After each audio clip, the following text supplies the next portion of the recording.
PR পদ্ধতিতে জাতীয় নির্বাচন আয়োজনে জামায়াতে ইসলামী যে আন্দোলন করছে তা সুপরিকল্পিত রাজনৈতিক প্রতারণা ছাড়া আর কিছু নয় বলে মন্তব্য করেছেন জাতীয় নাগরিক পার্টির আহ্বায়ক নাহিদ ইসলাম। রবিবার বিকেলে নিজের ভেরিফাইড ফেসবুক আইডিতে দেওয়া এক পোস্টে তিনি এ মন্তব্য করেন।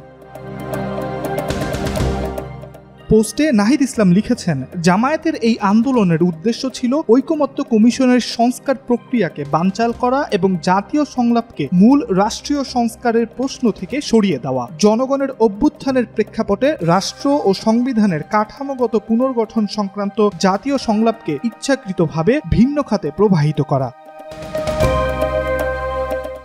এনসিপির এই নেতা আরও লিখেছেন, ভোটের আনুপাতিক প্রতিনিধিত্বের ভিত্তিতে একটি উচ্চকক্ষ প্রতিষ্ঠার যে মৌলিক সংস্কারের দাবি আমরা তুলেছিলাম, জামায়াত সেটিকে হাইজ্যাক করে নিজেদের দলীয় স্বার্থে দর কষাকষির ইস্যুতে পরিণত করে।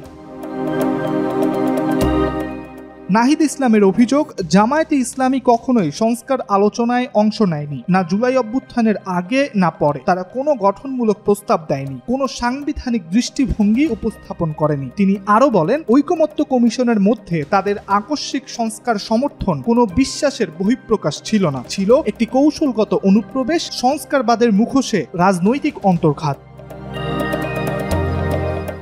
তার ভাষায়, আজ বাংলাদেশের মানুষ এই প্রতারণায় স্পষ্টভাবে বুঝে ফেলেছে। তারা আর কখনো মিথ্যা সংস্কারবাদী বা ধূর্ত শক্তির দ্বারা প্রতারিত হবে না। নাহিদ ইসলাম দৃঢ়ভাবে জানান, দেশের জনগণ ও সর্বশক্তিমান আল্লাহর উপর আস্থা রেখে তিনি বিশ্বাস করেন, বাংলাদেশে আর কখনো অসৎ ও সুযোগ সন্ধানী রাজনৈতিক শক্তি জনগণের ওপর শাসন করতে পারবে না।